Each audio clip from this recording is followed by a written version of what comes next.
Time for another A-plus mock draft here in the Sportsocracy, coming to you from the Ingles studio and the Seattle Seahawks. Is there another team that has as much draft capital as Seattle? Houston does technically, and Detroit's close. But, yes, this is a team that should walk away from this draft and really just confirm how badly they drugged the Denver Broncos down the sidewalk in that Russell Wilson deal. 2 picks in the top 20. Let's get to the first one at number 5 overall.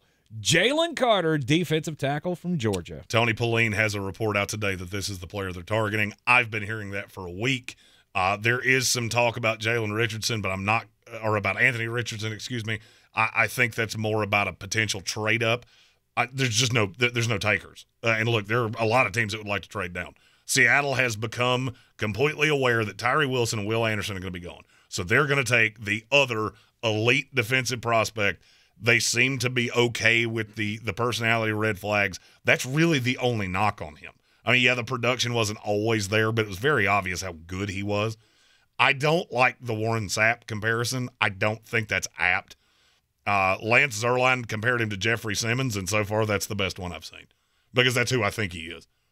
Comes in, he is immediately the best player on the interior of this defense, and it makes all the sense in the world. And it's 100% where I think they go. At the 20th pick. Oh, this is the one where I'm going to get called a moron.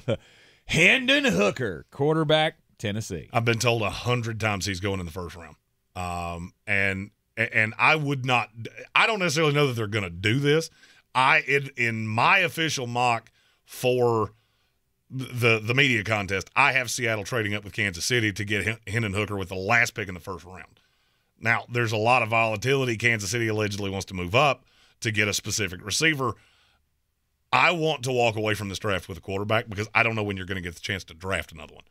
Geno Smith's 33 years old.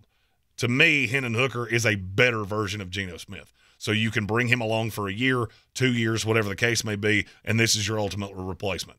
Now you can play Pete Carroll football for the next decade if that's what he wants to do. I know not everybody's going to love this, but we need an edge rusher.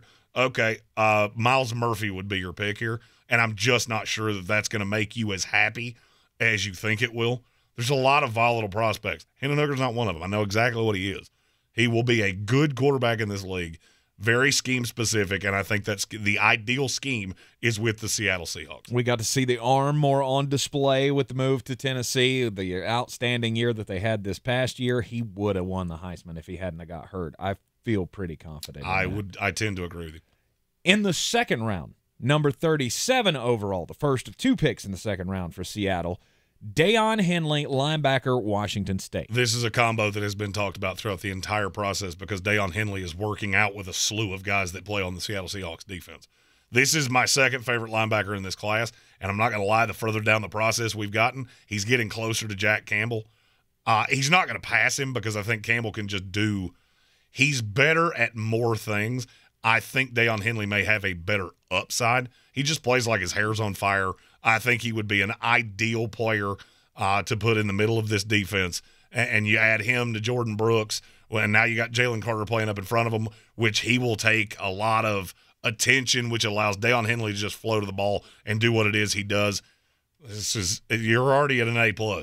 For me, you could start drafting ping pong players, and I'm not sure I would care. All right, the second pick of the second round at number 52 overall, a guy we're pretty familiar with, being in the North Carolina market, Josh Downs, wide receiver, UNC. One of the safest players in the draft. He is a slot guy. I think you could him with Tyler Lockett and DK Metcalf. You have elite weapons for Geno Smith, ultimately for Hendon Hooker. Josh Downs is he's a really talented football player. A lot's been made that he didn't have any top 30 visits. I can explain that very easily because every team I've talked to knows exactly what he is.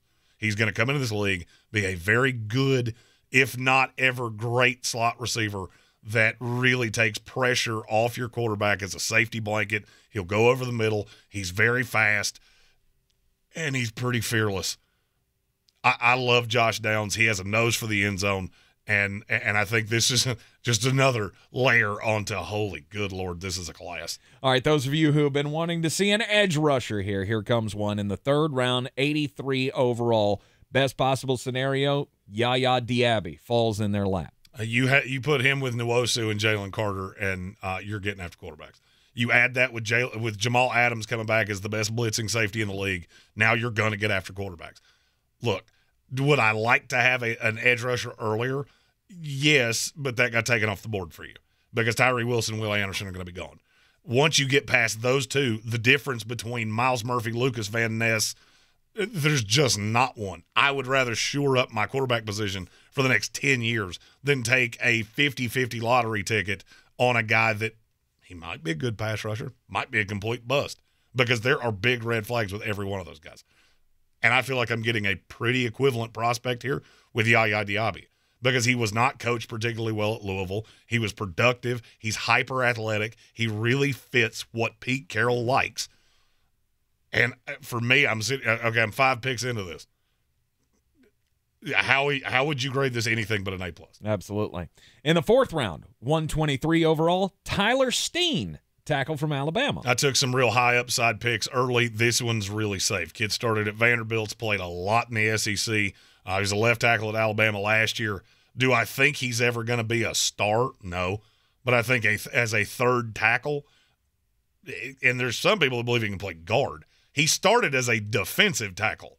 So he's just now really learning how to play the position. He was coached well at Alabama. They were just wild about him. He has screamed up boards through this process, and I think there's even more. You could unlock out of him. There's possibility he'd come in and play guard right away, and ultimately, he's the Zach Tom of this class to me, because you just find him a spot and he's going to figure out a way to do it, and he's insanely smart. The first of 2 picks in the fifth round for Seattle, 151 overall, Daryl Luter Jr. Seahawks fans love telling me we don't take corners early. Okay, heard you. This is a guy that I know you like. You've already talked to him. You're really in on him at the combine. Long arms. Some people are going to see 6 foot, $190 and go, but he's not really tall. No, but he's got arms that are really friggin' long. And I think he fits exactly what it is that Seattle looks for. It's a bit of a projection. Is there a higher upside? The 4.46 and the 40 was really encouraging to me. I like him in a Seattle type of system because I think what he can already do means he can contribute right away, and there may be limitless upside to how good he can be. Level of competition is obviously a problem playing at South Alabama. Mm-hmm. 154 overall. 3 picks later, Jordan McFadden, guard from Clemson. He has that team captain, multiple-year starter. He played both tackle spots, but I think he's a guard in the NFL. Really, really friggin' strong. You're just going to have to work on the technique. I don't think he can play tackle in the NFL. That's just me. I have him listed as a guard, and that really takes away a lot of the objections because speed was what killed him. At guard, I'm not so worried about that because I have absolutely no fear that anybody's going to go through him. 198 overall in the 6th round. Seattle could go for Jordan Howden, safety from Minnesota. This is a special teams ace. I don't know that he ever plays. I don't know that he ever plays a real role on your defense. He's very experienced, has had good workouts through the process. The technique is just not great. So I don't know that he could ever play as an over-the-top safety. He strikes me more as a guy that's going to have to play in the box. I'm going to use him on special teams, and he is going to knock people's brains out of the back of their head. All right, the final pick of the draft, 237 overall. It's a guy really near and dear to my heart. Robert Cooper from Florida State. I specifically remember the day he signed with Florida State because he's one of the most highly touted recruits in the country.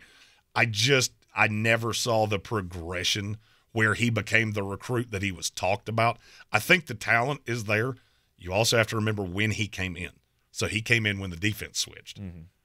When Mike Norvell came in, and that's really where he leveled off. And I just never felt like he fit. He was a consistent player at Florida State. He just was never consistently in the backfield. And I felt like it was because there were several players in front of him. It just wasn't what he was asked to do. It's a high upside lottery ticket. And if you hit, and this kid becomes what he was said to be coming out, This could be one of the best picks of the draft. All right, starting out with Jalen Carter at the number 5 pick. Get the red flags, but the talent is undeniable.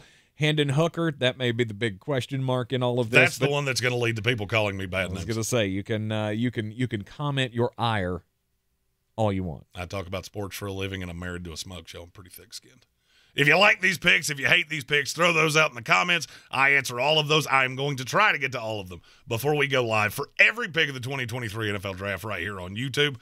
If I don't get to it, I apologize. You can tell me I'm an asshole in the comments while we're live, and everybody will see it. You're totally allowed to do that. Like this video, share it out with your friends as well. Don't forget to subscribe to the channel so you get all of our team-by-team content here through the final days of the Draftmas season. Oh, Draftmas tree, oh, Draftmas tree. And we will see you Thursday night. How lovely are thy prospects.